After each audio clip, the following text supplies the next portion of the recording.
नमस्कार साथियों, अगर आप भी मेरी तरह एक सीएससी वीएलई हो तो आपके लिए है बहुत बड़ी खुशखबरी, क्योंकि महिला बाल विकास विभाग की सबसे बड़ी स्कीम लाडली लक्ष्मी योजना का जो फॉर्म भरने का काम है वो हमारे सीएससी के जरिए अब हो सकता है।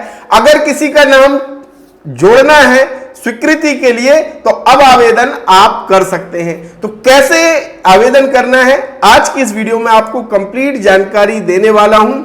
तो ये बहुत ही शानदार स्कीम है साथियों, और निश्चित ही ज्यादा से ज्यादा आप ग्राहकों की मदद इसमें कर सकते हैं और उन्हें सरकारी योजना का फायदा दिला सकते हैं। तो स्वागत है आप सभी का आपके अपने YouTube चैनल डिजी ढूंढी इन्फो में।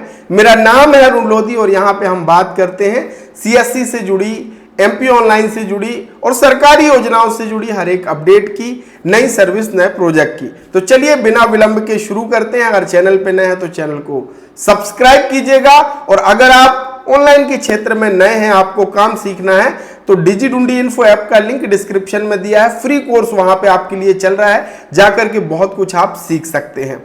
तो चलिए सबसे पहले आपको अपना डिजिटल सेवा पोर्टल को ओपन करना है और यहां पे आपको लिखना है एमपीई। जैसे आप एमपीई लिखेंगे तो आपको यहां पे ऑप्शन मिलेगा एमपीई डिस्ट्रिक्ट सर्विसेज, इस पे क्लिक कर देना है। इस पे क्लिक करने के बाद एमपी कॉमन एप्लीकेशन पोर्टल यहां पे आपका आ जाएगा। यहां पे आपको डिजिटल सेवा कनेक्ट पे क्लिक कर देना है।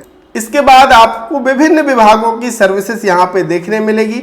तो हम सीधे आ जाएंगे महिला बाल विकास विभाग के सेक्शन में। यहां पे जैसे वन विभाग, ऊर्जा विभाग, कृषि विभाग, श्रम विभाग, यहीं पे नीचे की तरफ आप देखेंगे, सबसे नीचे की तरफ ही आपको ये मिलेगा महिला बाल विकास विभाग। ये देखिए महिला बाल विकास विभाग है ना। अब यहां पे देखिए लाडली लक्ष्मी योजना के अंतर्गत स्वीकृति जारी करना, अप्लाई नाउ पे क्लिक करेंगे। क्लिक करने के बाद ओके पे क्लिक करेंगे। अब यहां पे रजिस्ट्रेशन फॉर्म खुल करके आ जाता है। एक चीज आपको विशेष ध्यान रखनी है साथियों, कि यदि आपके पास डिजिटल हस्ताक्षर टोकन नहीं है, यानी आपने डिजिटल सिग्नेचर सर्टिफिकेट नहीं बनाया है, तो आप इस पोर्टल पे काम नहीं कर पाओगे, आप आवेदन सबमिट नहीं कर पाओगे। इसके लिए आपके पास क्लास 3 का ये डिजिटल सिग्नेचर सर्टिफिकेट होना चाहिए जो कि एक्टिव हो। अगर आपका एक्सपायर हो गया है तो रिन्यूअल कराना पड़ेगा, और अगर बना ही नहीं है तो आपको नया बनवाना पड़ेगा, क्योंकि यहां पे साथियों नॉर्मल जेपीजी और पीडीएफ फाइल अपलोड नहीं होती है, डिजिटल सिग्नेचर के जरिए बनाई हुई डीएसडी फाइल ही अपलोड होती है। अगर आपका ये डीएससी नहीं बना है या फिर एक्सपायर हो गया है और रिन्यूअल कराना है, नया बनवाना है, तो कहीं जाने की, परेशान होने की जरूरत नहीं।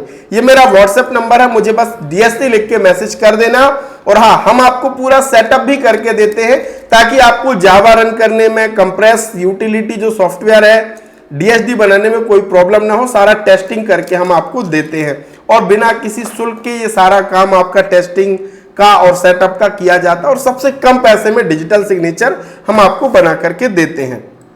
तो चलिए शुरू करते हैं। शुरू करने से पहले अभी बहुत सारे भाई बहन ऐसे होंगे जो सोच रहे होंगे कि भैया ये लाडली लक्ष्मी योजना आखिरकार है क्या, फॉर्म भरने से पहले ये भी तो हमें पता होना चाहिए।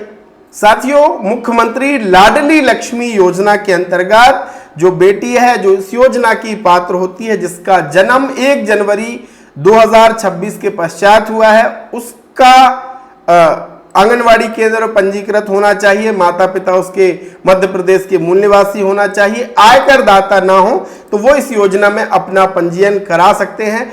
और विभिन्न चरणों में सरकार की तरफ से उस लाडली लक्ष्मी बेटी को आर्थिक सहायता दी जाती है। जैसे कि अगर वो कक्षा 6वीं में जाएगी 2000 रुपये मिलेगा, 9वीं में जाएगी 4000 रुपये, 11वीं में जाएगी तो 6000 रुपये, 12वीं में जाएगी तो 6000 रुपये। इसी तरीके से विभिन्न चरणों में पैसा यहां पे बेटी को मिलता है। तो उसी की स्वीकृति के लिए आप यहां से आवेदन कर सकते हैं। सबसे पहले यहां पे आपको क्या करना होगा, समग्र आईडी दर्ज करना होगा। समग्र आईडी डालते ही सारी चीजें आपकी यहां पे आ जाती हैं, जैसे कि नाम, बहुत सारी चीजें यहां पे ऑटो फिल हो जाती हैं। और बस आपको सबसे पहले तहसील चुनना होगा।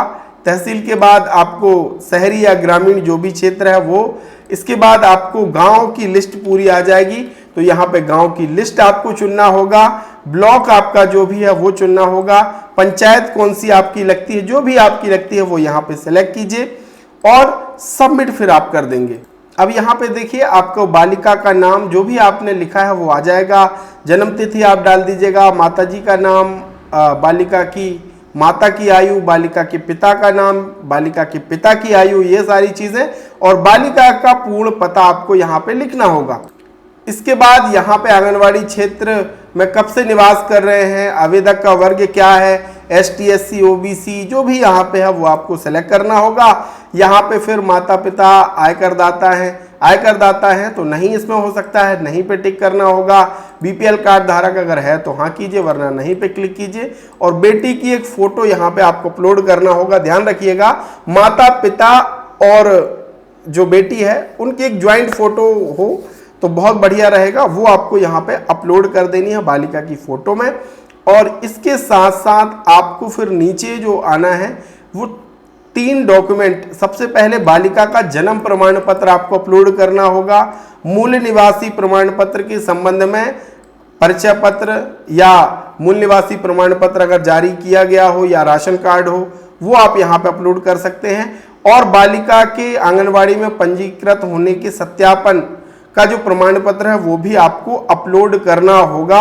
ये जो प्रमाण पत्र है ये आंगनवाड़ी से बन जाता है। इसके बाद सबमिट करेंगे और यहाँ से आप लाडली लक्ष्मी योजना की स्वीकृति के लिए किसी भी बालिका का आवेदन कर सकते हैं। लेकिन मैं फिर से बता दूं कि यहाँ पे नॉर्मल JPG फाइल अपलोड नहीं होगी, आपको अपने डिजिटल सिग्नेचर सर्टिफिकेट से DSD फाइल बनानी होगी, तभी वो आप अपलोड कर पाएंगे। इसलिए पहले सुनिश्चित कर ले कि आपके पास डिजिटल सिग्नेचर है, नहीं है तो काम नहीं कर पाएंगे। तो आप ज्यादा से ज्यादा प्रचार प्रसार कीजिए, आंगनवाड़ी केंद्रों से आप संपर्क कीजिए कि अगर किसी बेटी का लाडली लक्ष्मी योजना में रजिस्ट्रेशन करना है, आप ग्राहक को मेरे पास भेज दिया करो, तो आप उनकी मदद भी कर सकते हो और इससे भाई बहनों को जिनकी बेटियां हैं उनको सरकारी इस योजना का, कल्याणकारी स्कीम का फायदा भी मिल सकेगा।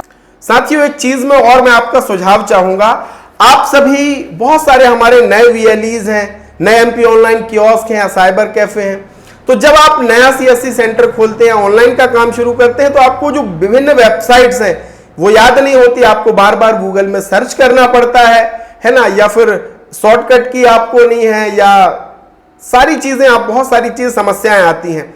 और सबसे ज्यादा समस्या ये भी होती है कि हमारा जो माउस पैड है वो 2 से 3 महीने के अंदर खराब हो जाता है। तो इस समस्या के समाधान के लिए हमने ये डिजिटल मेट आपके लिए लेकर के आए हैं, है ना। इस डिजिटल मेट में आपको वो सारी वेबसाइट मिलेंगी जो हर एक CSC VLE MP online kiosk को जरूरी होती हैं। सारी वेबसाइट आपके सामने लिखी होंगी, आपकी मेट पर होंगी, और इस पूरे मेट को आप अपने माउस की तरह भी यूज कर सकते हैं। इसमें महत्वपूर्ण वेबसाइट्स हैं, टोल फ्री जो नंबर है, हेल्पलाइन नंबर जो आपको जरूरी होते हैं, शॉर्टकट कीज हैं, किन बातों का आपको ध्यान रखना है, वो सारी चीजें इसमें रखी गई हैं ताकि आपको आपकी नजर के सामने रहे और आपको सारा चीज आसानी से याद भी हो सके धीरे धीरे। और माउस पैड का भी आप ये काम कर सकते हैं। इसकी जो साइज है साथियों 11 बाई 23 इंच यानी बढ़िया साइज का भी है। इसमें आपका कीबोर्ड और माउस दोनों भी आप रख के बहुत आसानी से, और बहुत मस्त ये चीज है, और रबर की है, आप कितना भी मोड़ो कुछ भी करो, बहुत ही अच्छी क्वालिटी का है। तो अगर आपको ये डिजिटल मेट चाहिए, एक डिजिटल सहायक आपको चाहिए, तो आप मुझे व्हाट्सएप कर देना। डिस्क्रिप्शन में मेरा व्हाट्सएप नंबर दिया है, बहुत सारे भाई बहनों ने ऑर्डर कर दिया है, अब आपकी बारी है। अगर आपको भी ये डिजिटल सहायक अपने मेट पे रखना है, अपनी टेबल पे रखना है, तो देर मत कीजिए, मुझे मैसेज कर दीजिए। बहुत बहुत धन्यवाद, थैंक यू सो मच। और हाँ, आप सुझाव भी दे सकते हैं कि इस डिजिटल मेट में हम और क्या क्या चीजें ऐड कर सकते हैं। अगर आप सुझाव देंगे तो निश्चित ही मैं उस पर अमल करूंगा और वो सारी चीजें भी इसमें ऐड करेंगे जो VLEs को फायदा पहुंचाए, जो हमारे MP ऑनलाइन कियोस्क को फायदा पहुंचाए।